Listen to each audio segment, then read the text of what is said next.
ay rated PG. Patnubay at gabay ng magulang ay kailangan sa mga batang manonood. Ngayong gabi sa Anggulo, tampok ang isang haligi ng pelikulang Pilipino, ang ina ng Regal Films, si Mother Lily Monteverde. Siya ang namahala sa paggawa ng daan-daang pelikula, mula Bomba Films hanggang sa mga pelikulang tumatalakay sa mga isyong panlipunan. Siya rin nag-alaga at nagpasikat sa pinakamahuhusay na artista, screenwriters at direktor. At ngayon sa edad niyang 72, kilala siya bilang may-ari ng mga hotel at resorts at punong abala para sa mga proyekto sa kapwa. Magandang gabi po sa inyong lahat. Ito ang Anggulo. Halos 4 na dekada na ang nakararaan mula nang itayo ni Lily U. Monteverde ang Regal Films, na ngayon ay kilala ng haligi ng pelikulang Pilipino. Nananatili sa alaala ng mga manonood ang mga pelikulang gawa ng Regal Films at ang mga artista, scriptwriter, direktor na minsan naging bahagi ng Regal at ng buhay ni Mother Lily.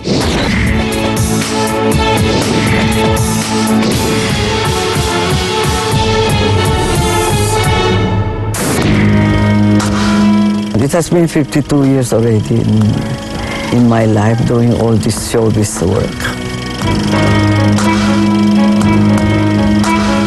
You strive, you work hard, yeah, and you focus.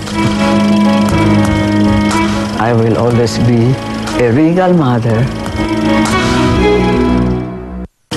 Bakal ka masaya. Kita ko ang mga sariwang bakas ng pagpapahirap na ginawa sa kanya. Katarungan para kay Kadesyo! Noong kasikatan ng Regal Films noong dekada 80, nakilala ito bilang tahanan ng pinakamagaling na direktor ng ating bansa. Ako ang welcome ito. Lino Broca, Ishmael Bernal, Mike De Leon, ang ilan sa mga pinakamagaling at tinitingnan ng direktor ng Pinilakan Tabing. Ang kanilang mga obrang nagawa ay nakapaloob sa sinasabing Second Golden Age of Philippine Cinema at nakatulong ang Regal Films sa paghasa ng kanilang galing. Mama, anong masasabi niyo sa galing at talento ng mga direktor niyo? They're very creative. They're very talented. And sayang lang, no? Wala na sila. I really love them. I learned many things from them. Noong 1980s, tinatayang nasa 10 kada taon ang ginagawang pelikula ng Regal Films. Dumoble naman ito noong 1990s. Sa ngayon, tinatayang mahigit 500 pelikula na ang nagawa ng Regal mula nang ito ay magsimula. Parang may sumusunod sa aking babae. At kung susumahin pa ang iba nitong pelikula na kasama ang iba't ibang produksyon, aabot na ito sa mahigit 1,000. Nagnananay-nanayan ka sa mga anak ko? Kung mahilig ka sa bata, gumawa ka ng sarili mo! Ayon kay Dean Roland Tolentino ng UP College of Mass Communication, may 2 klase ng pelikulang Regal Films na nagmamarka sa kasaysayan sa pelikula ng Pilipinas. Una, siya ang nag-produce ng pinakamalalaking box office hits ng kanyang panahon. At ikalawa din, may contribution din siya sa pagkaunlad ng tinatawag na Second Golden Age of Philippine Cinema dahil marami din sa mga pelikula na nagmarka, lalo na sa panahon ng martial law tulad ng Sister Stella L at iba pang mahalagang pelikula na tumalakay ng mga mas political na mga issue ay kakatuwang nanggaling din sa Regal Films ni Mother Lily. Hindi lamang mga mahuhusay na direktor ang nasa bakuran ng Regal Films noong mga panahong iyon. Pati na rin ang mga pinakamagaling na scriptwriter naging alaga rin ni Mother Lily, tulad ng premyadong manunulat na si Ricky Lee. May mga bursts ng ideas. Ay, gusto ko ganito, gusto ko ganun, gusto ko ganun. O, bahala na kayo. Gawin nyo na.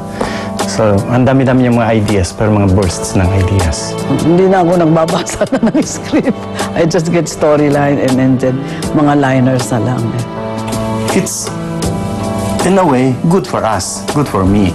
Kasi hindi siya sobrang nakatutok doon sa sinusulat ko. So, nagagawa ko yung gusto ko.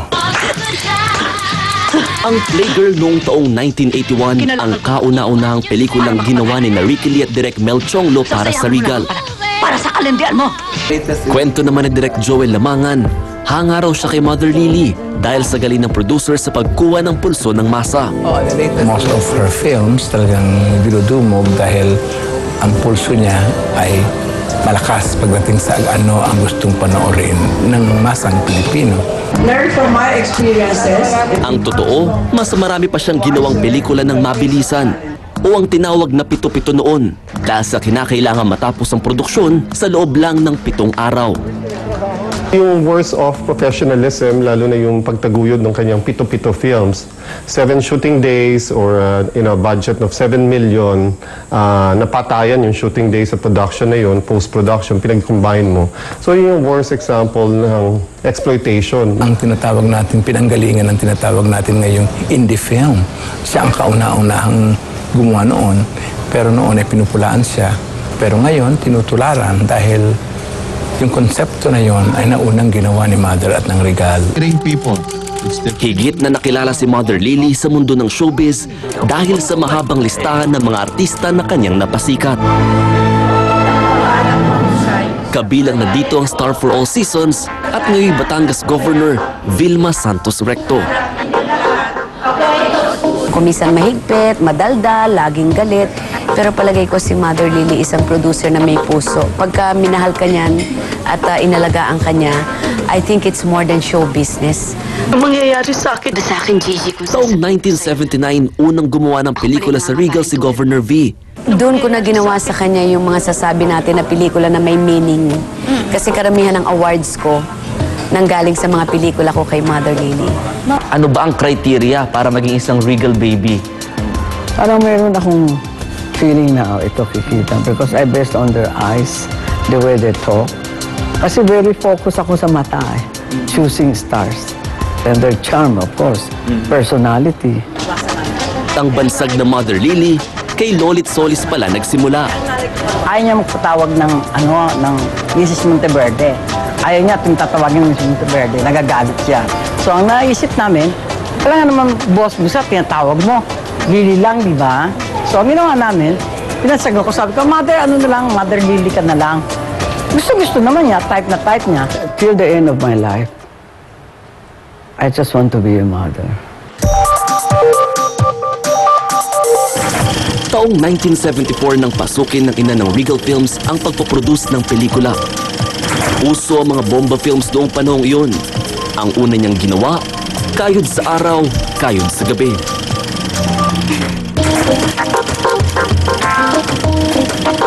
Punta naman po ko, Mother, doon sa first movie na pinroduce po ninyo, yung Kayod sa Araw, Kayod sa Gabi, 1974.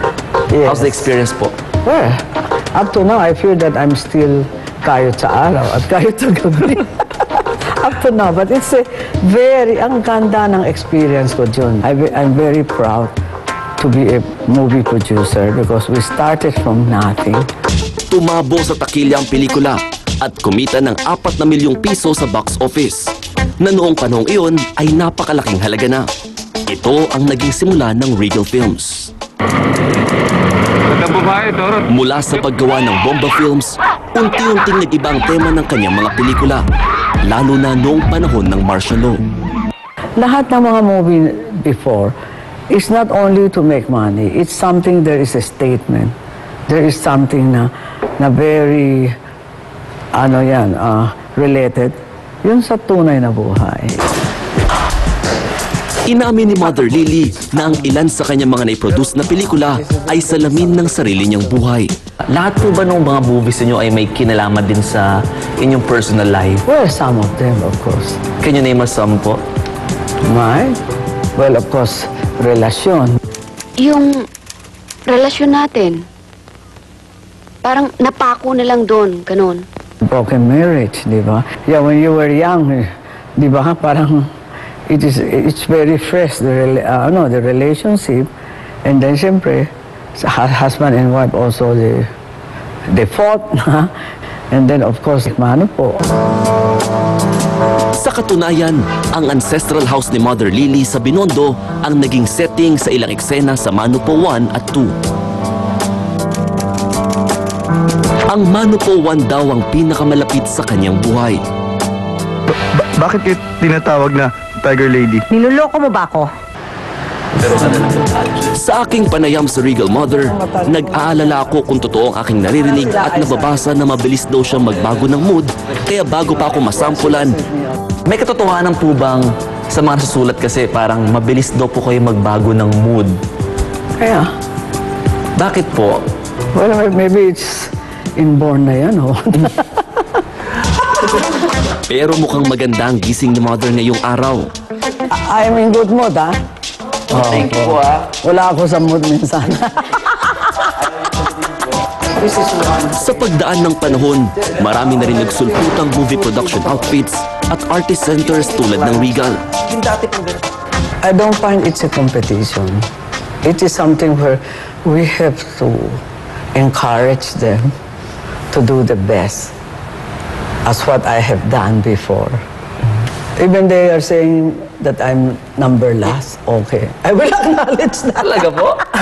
Wala na sa akin na. Nire-renovate nyo na po unti-unti. At patuloy lang sa pagsabay si Mother Lily at ng Regal Films sa agos ng panahon. You treat Regal It's as... not only business, but you know, parang pamilya ko na yan.